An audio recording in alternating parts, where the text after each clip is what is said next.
According to Pew, 90% of Americans know someone who is lesbian, gay, or bisexual, but only 20% say they know someone who is transgender. Hello, my name is Charlie. I was assigned male at birth, but I am a non-binary person. My pronouns are they, she. A transgender person is anyone who doesn't identify with the gender they were assigned at birth, and our people are endangered right now. Today is the Transgender Day of Remembrance, where we remember those whose lives were lost to anti-transgender violence. These people were murdered because of who they are. They died from hate, fear, and ignorance. Many of their killers are proud of what they have done, and some even brag about it. But I don't want to focus on murderers, but on the victims. Violence against my community is a regular occurrence, and it has gotten so bad that innocent people are being caught in the crossfire. As I was working on this, Boston Children's Hospital was locked down again because someone worked up into a rage about my community called in a bomb threat based on lies and misinformation. Last night, a gunman injured 18 and murdered 5 at a queer nightclub in Colorado Springs. My heart and prayers go out to the heroes who rose to save their community and prevented further loss of life. Creation spirituality calls us all to be prophets and to interfere with injustice. While I don't expect all of you to memorize everything that I say, I hope you will come away from this understanding my community better, and that hopefully you will have a better sense of your own identity as well as a better understanding of those different from you. None of this is new. Magnus Hirschfeld opened the Institute of Sexual Research on the 6th of July, 1919. He and his team pulled together research from around the world as well as conducting their own. They determined, among other things, that a small percentage of people identified as a gender other than the one they were assigned at birth. They even found evidence that some people were of a third gender. They developed medical protocols to help these people relieve their dysphoria and offered these treatments for the first time. On the morning of May 6, 1933, the Nazi Student League raided the institute, shouting, "Burn Hirschfeld." They smashed up the building, beating up the staff. That afternoon, the SA confiscated all the records. 4 days later, these records were burned in a mass book burning recorded by Leni Riefenstahl to be included in later propaganda films. Over the following decades, all of this research had to be redone.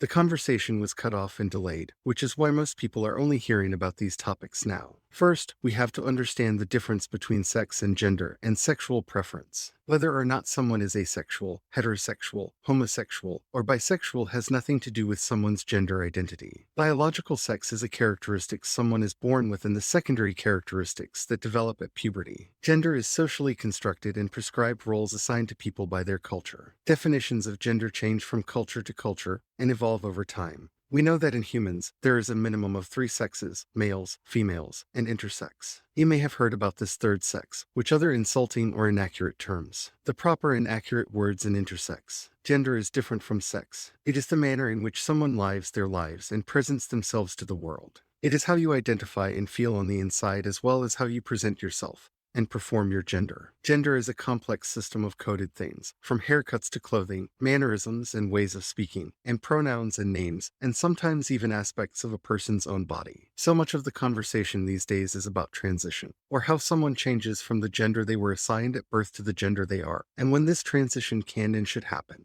Most of transition is social. It involves little things like hair and wardrobe. Sometimes it involves changing one's name and pronouns that people want to be called. For example, I changed my name and pronouns. My name is Charlie, which is short for Charlene, and if you are curious, I named myself after Charlene Frazier from Designing Women. My old name is what is called a dead name, because it is not mine and I never identified with it. Never ask a trans person what their dead name is, and if you do know it, you should refrain from using it. It is disrespectful and can drag up bad memories associated to when the person went by that name. Don't worry if you make a mistake and call a friend or relative by their dead name by accident, or if you accidentally misgender them. Being overly apologetic often makes the situation worse. If you feel like you should apologize, do so no more than once and show your support by using the proper language going forward. We trans people don't want to be the center of attention and just want to live our lives. We understand that some people have trouble remembering changes. Gender is a spectrum. In fact, it is 2 intersecting spectra. One runs from male to female and the other from agender to hypergender. The one that most of us are familiar with runs from male to female. If I were to name some points along this spectrum that you might be familiar with, they would be male, metrosexual, tomgirl, non-binary, tomboy, female. There are a lot of other genders I can call out, but many of those are familiar to most people.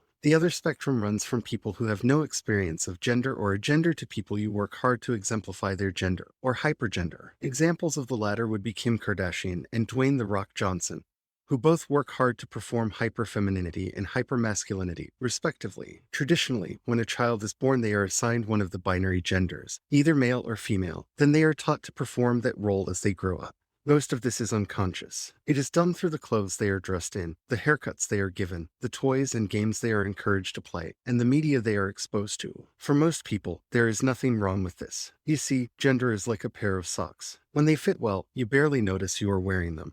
But if they are too tight or too loose, they are distracting and all you can think about. When it comes to gender, we call this discomfort dysphoria, which is the opposite of euphoria. Dysphoria can range from minor irritations to a painful soul-extinguishing agony. Most people have experienced some level of gender dysphoria without knowing that is what they were experiencing at the time. From women being told by misogynists that their only role in society is to have babies and serve men, to men being told their role is to be aggressive and domineering. In more subtle ways, it could happen when someone is told they are infertile, or that they have to dress a certain way or have a certain undesired haircut to have a job. These are all experiences of gender dysphoria mixed with other emotions. For a transgender person, we experience this dysphoria from far more things. The most obvious are names and pronouns. Some experience dysphoria from their voice and their body. Unlike the situational dysphoria experienced by cisgender people, trans people experience this dysphoria constantly. You might have noticed that I contrasted trans people with cis people. Trans is a Latin preposition that means across or over. A trans person is someone who moves from their assigned gender to their proper gender. Cis is the Latin preposition that means on the same side. It simply means that a cisgender person stays in the same gender they were assigned at birth. Hopefully, by now, you can understand why some people go through all the work to change their gender. Living in a constant state of dysphoria is harmful to every aspect of life. There are many ways to transition, and most of them do not rely on medical interventions. Not all trans people want medical intervention, while others cannot afford them or physically cannot tolerate them. Many simply transition socially, like I did. I changed my name, my pronouns, my physical presentation, and my voice. Medical transition includes everything from hormone blockers to hormone replacement therapy to gender confirmation surgeries. Prominent voices in the anti-transgender movement have been successful in passing laws in 15 states to criminalize social transition for people under the age of 18. It is a felony to offer them therapy, and many of these laws classify name and pronoun changes as child abuse, despite the fact that many trans people know who they are by the age of 5. The only medical interventions offered to trans people under the age of 18 is puberty blockers, which is a medication that halts the onset of puberty, and the irreversible development of secondary sex characteristics that come with it until a person is old enough to decide what they want to happen to their own body. Disinformation about this treatment is what has led to the bomb threats at several children's hospitals, and hostile mobs interrupting story time in libraries all over the country. It is also important to realize that trans people can be fired and kicked out of their homes simply for living their lives. Why would anyone attack and harass trans people? There are two main reasons. One, unscrupulous people spread lies and conspiracy theories about the community to whip people up into a frenzy for power and profit. There is a whole industry of anti-transgender books, speakers. Like a lot of biased movements, there is good money to be made demonizing a minority in society. The other, much more common reason is our culture's lack of introspection. Humans fear what they don't understand, and when encountering someone who makes them question something as core to our identity, as gender, it is easy to perceive that person as a threat. If a person has never examined or contemplated their own gender, when faced with a situation that raises the question, they can experience disgust or fear. This manifests in the person crystallizing their preconceived notions and assuming they couldn't be wrong about something like that. We see this reaction in people when any kind of bias is brought up, including racism, misogyny, and homophobia. I want us to take a moment to examine our genders together so we can build empathy for people different from us. When I discussed dysphoria earlier, you may have thought of a situation where you experienced that, and if you would like to share that with the group, I invite you to do so, but I would rather bring to you an exercise that is very common in the transgender community today. When was a time you experienced gender euphoria? A moment where you felt so comfortable in your identity and your body, you had to smile or probably laugh. For some people, it is their first suit, a wedding dress, holding their first child in their arms. It is a moment of pure joy when you realize that this is who you are.